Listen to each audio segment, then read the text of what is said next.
Webinar में बहुजन सफरनामा के वर्तमान नायक की संघर्ष यात्रा पर जो हमारी वेबिनार निरंतर चल रही है, उसमें आज की नेक्स्ट जो हमारे वक्ता हैं दया भाई कवि साहब, जो कि संगठन सचिव हैं गुजरात प्रदेश से, वह आए और आज की इस वेबिनार में अपनी बात रखें। माननीय दया भाई कवि साहब।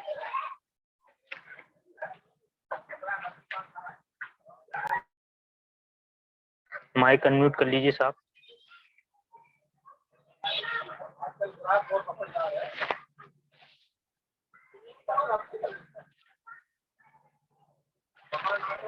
माननीय दया भाई कवि साहब।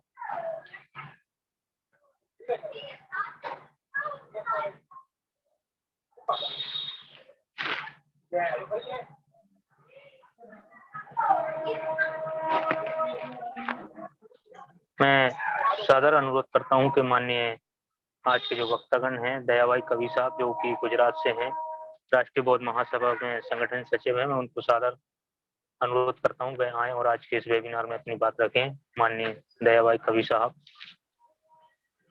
हेलो, आवाज आ रही है साहब? जी साहब, आ रही है। हेलो, जी जी आ रही है। थोड़ा आपका नेटवर्क वीक है ऐसा लग रहा है, थोड़ा नेटवर्क में थोड़ा आ जाइए। जय भीम जय भीम। आप दिनांक 22/2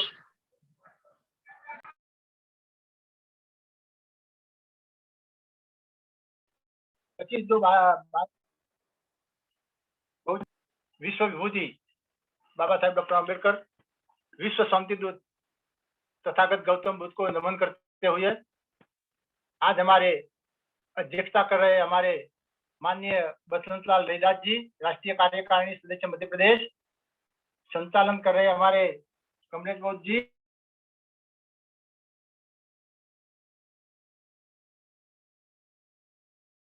संघीय जी, राष्ट्रीय सचिव एवं कार्यक्रम धर्म प्रकाश साहब, केंद्रीय यूनिट राष्ट्रीय बौद्ध महासभा, राष्ट्रीय उपाध्यक्ष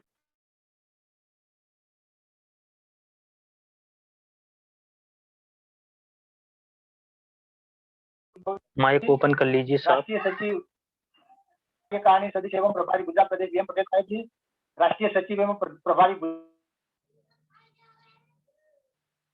आवाज नहीं आ रही दया भाई साहब की। गुजरात, महाराष्ट्र, दीव, दमन, दादरा नगर हवेली के बीच और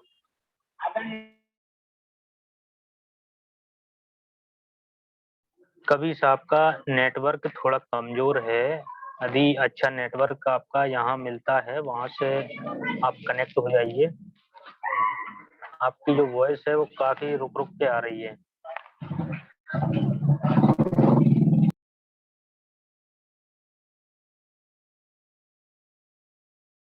माइक ओपन कीजिए साहब, माइक।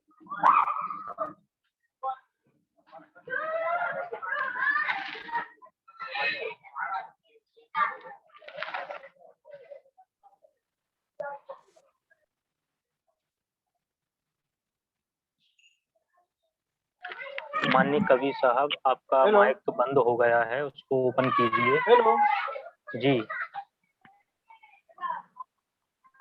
जी जी हेलो जी, आपकी बात सुनाई दे रही है। जी जी, कंटिन्यू रखें।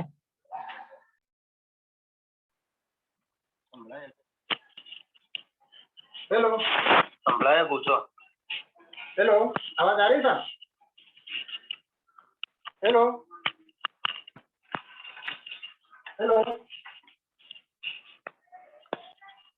हेलो हेलो, आवाज आ रही है सर? हेलो, आ रही है, आवाज आ रही है, बोलिए।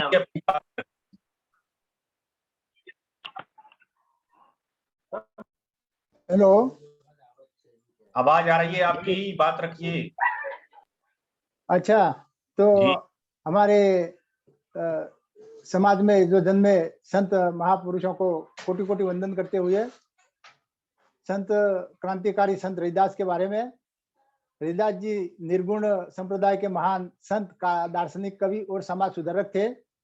उन्होंने अपनी कविता के माध्यम से समाज को जो बुराइयां व्यापी थी, जातिवाद, उच्च नीच, भेदभाव, अंधश्रद्धा और अज्ञान मिटाने के लिए आजीवन संघर्षशील रहे।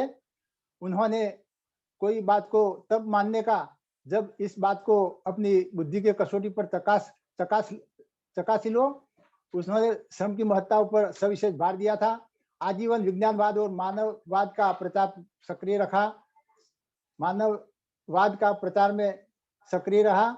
उन्होंने ईश्वर की पूजा करने के बजाय ईश्वर को प्रेम करने का मत व्यक्त किया। प्रेम भक्ति की पराकाष्ठा की गिनती में आते मीराबाई संत रविदास के पास से ज्ञान प्राप्त किया और उसका शिष्य बना। रविदास जी की शिक्षाओं का समावेश सिख धर्म के पवित्र धर्म ग्रंथ गुरु ग्रंथ साहिब में किया गया है। तो मीरा चेली रविदास की निष्दिन करती ध्यान, सदगुरु के प्रताप से मिटा सकल अभिमान। तो जब विप्रों के देश में गूंज रहे थे बोल, एक रविदास चमार ने खोल दई सब पोल। विप्रों ने मिलकर इन्हें दिए अनेकों त्रास, सत्य ज्ञान और कर्म से झुका नहीं रविदास। तो काशी नरेश के टाइम में जो सोने की जो पालकी थी, इसमें रविदास जी को पूरी काशी में नगर चर्चा करवाया, पालकी में फिराया। तो ऐसे थे हमारे क्रांतिकारी संत रविदास जी। तो हमारे सम्राट अशोक के बारे में विश्व के इतिहास में आज दिन तक 3 ही राजा हुए हैं जिनका नाम के आगे सम्राट की उपाधि लगी है। सम्राट अशोक बचपन से ही कुशाग्र बुद्धि और बहादुर थे। राजगादी के ऊपर आने से पहले अशोक ने अपना साम्राज्य को विस्तार करने का चालू कर दिया। हाल का जो भारत सहित अफगानिस्तान, इराक, श्रीलंका, पाकिस्तान, नेपाल उन्होंने जीत ले ली। उन्होंने अपने जीवन दरमियान कोई पण युद्ध में हार नहीं पाई थी। कलिंग के ऊपर चढ़ाई करने के बाद जीतने के बाद खुआरी से विचलित होकर उन्होंने बौद्ध धर्म अंगीकार किया और आजीवन बौद्ध धर्म के प्रचार में जीवन बिताने का कार्य किया। अशोक ने बौद्ध धर्म का विस्तार करने के लिए प्रचारकों को सुदूर विस्तारों में भेजा गया और शिलालेख और अभिलेखों के द्वारा बौद्ध धर्म का प्रचार किया। हजारों बौद्ध विहारों का निर्माण किया तथा बौद्ध भिक्षुओं को विश्वविद्यालयों का निर्माण किया, जिसमें अभ्यास के लिए विदेशों से विद्यार्थी आते थे, जैसे नालंदा। तो अपने जीतेले राज्यों की प्रजा के अपना बच्चों की जैसे प्रेम किया, सुशासन दिया, जिसकी याद में आज भी हमारा राष्ट्र चिन्ह अशोक स्तंभ और राष्ट्र ध्वज पर अशोक चक्र है। तो ज्योतिबा फुले जी के बारे में बताएंगे कि राष्ट्रपिता महात्मा ज्योतिबा फुले महाराष्ट्र के माली जाति में पैदा हुए थे। ज्योतिबा फुले एक भारतीय विचारक, समाज सेवक, लेखक, दार्शनिक और क्रांतिकारी कार्यकर्ता थे। उन्होंने महात्मा फुले और ज्योतिबा फुले का नाम से भी जाना जाता है। उन्होंने 1873 में महाराष्ट्र में सत्यशोधक नाम की संस्था की स्थापना की थी। उन्होंने विधवाओं, महिलाओं और दलितों का उद्धार के लिए बहुत कुछ कार्य किए। समाज के तमाम वर्गों के लिए शिक्षण देने के लिए प्रबल समर्थक थे। उन्होंने भारत में प्रवर्तती जाति आधारित विभाजन और भेदभावना विरोधी थे।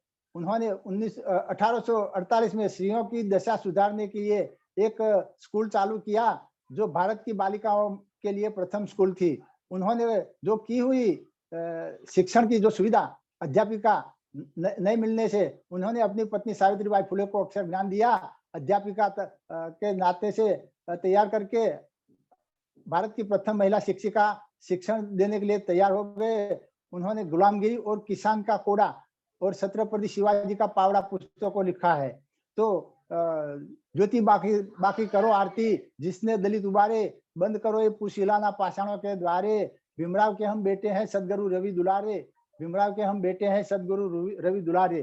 तो हमारे डॉक्टर बाबा साहेब अम्बेडकर के बारे में, भीमराव अम्बेडकर का जन्म महाराष्ट्र में अछूत जाति में, महार जाति में हुआ था। उन्होंने माता पिता का 14वां संतान था। बचपन से अभ्यास में कुशाग्र बुद्धि और प्रतिभा वाले थे। बचपन में बहुत बलिया था। 32 डिग्रियों के साथ अर्थशास्त्र, राजनीति शास्त्र, समाजशास्त्र, तर्कशास्त्र, इतिहास, कायदा सहित कई क्षेत्र की विद्वता के साथ नव भाषाओं का ज्ञान इनके पास थे और उन्होंने भारत के उच्च कक्षा के शिक्षणविद, भारत के मेन कायदा निष्णात, संविधान निर्माता, करोड़ों अजबों अछूतों पछातों महिलाओं का, मजदूरों का मुक्तिदाता, समाज सुधारक, राष्ट्र नेता थे। उन्होंने अपनी प्रतिभा द्वारा साबित किया कि मानव जन्म से नहीं लेकिन कर्म से महान होते हैं।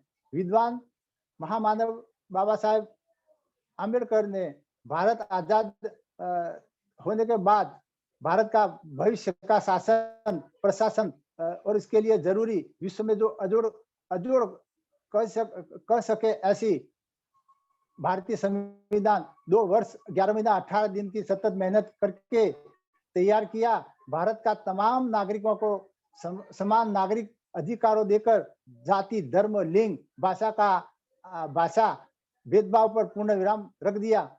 उन्होंने जो धर्म परिवर्तन की प्रतिज्ञा अनुसार तथागत बुद्ध के विचारों में से प्रेरणा लेकर अपना लाखों अनुयायियों के साथ बौद्ध धर्म अंगीकार किया।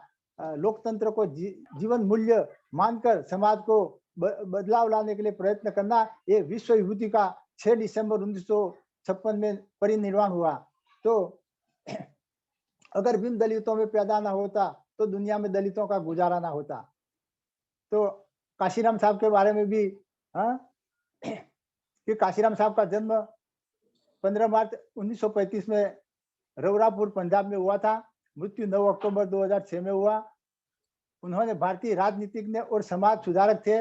उन्होंने दलितों, पछातों और लघुमतियों के राजकीय एकीकरण के लिए आजीवन संघर्ष किया। बाबा साहब का मिशन के लिए DRDO के वैज्ञानिक तरीके की ओहदे पर की नौकरी को राजीनामा देकर संपूर्ण जीवन बहुजन मिशन के समर्पित कर दिया।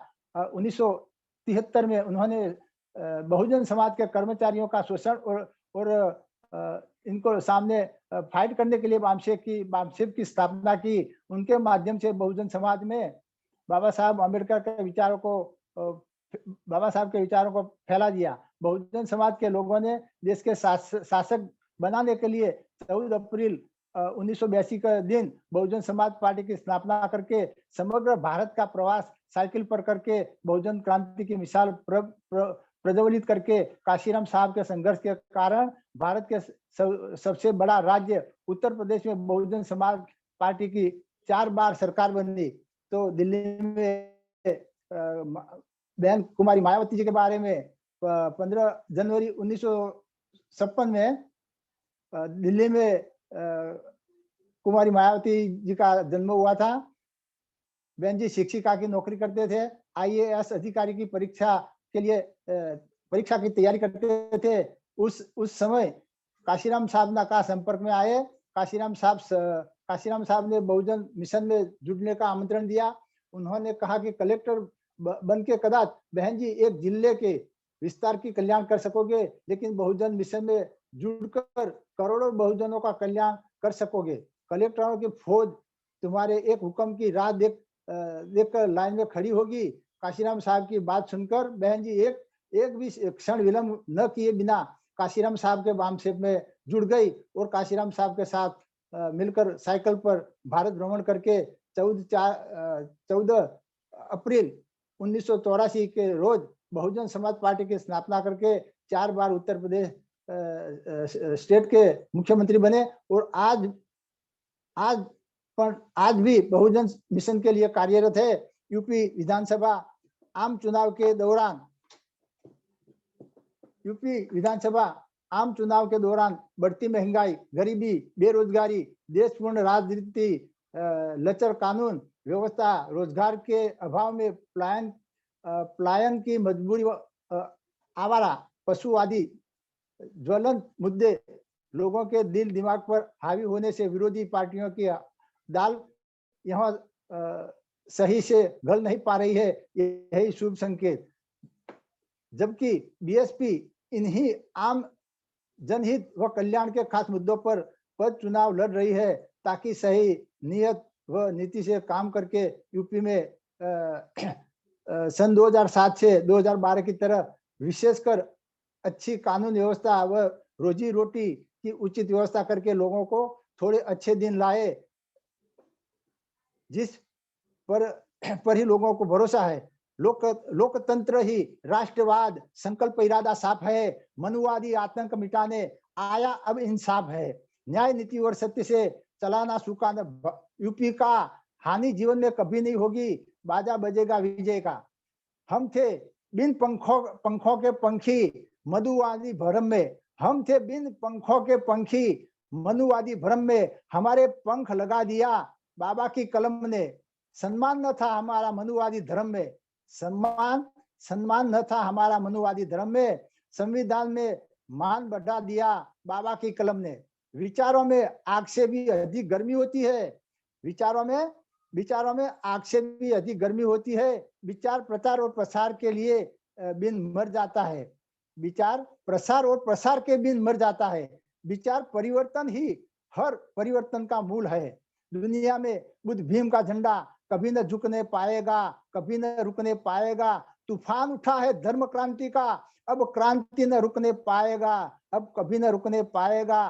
चमक उठा प्राचीन धर्म जो सदियों से मुरझाया था, उदय हुआ शांति दूत जिसने जग को चमकाया था। वेर भाव कर दूर बुद्ध ने सच्चा उपदेश पढ़ाया था, सत्य अहिंसा वाणी से अमृत रस बरसाया था। अब तो समय निकट आ गया, बुद्ध धर्म ही आएगा, बुद्ध धर्म ही आएगा। जय भीम, नमो बुद्धाय।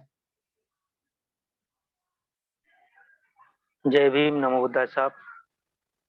जिस कविताओं और जिस रचनाओं के लिए आपको जाना और पहचाना जाता है, दयाभाई कबीर साहब जो आपके नाम के साथ लगता है, आपने बहुत ही अंत में जो कविताएं आपने प्रस्तुत की हैं, काफी हमें अच्छी और उसमें से जो हमें जानकारियां मिलती हैं वही काफी हमें हमारा मनोबल बढ़ाने के लिए मिलती हैं।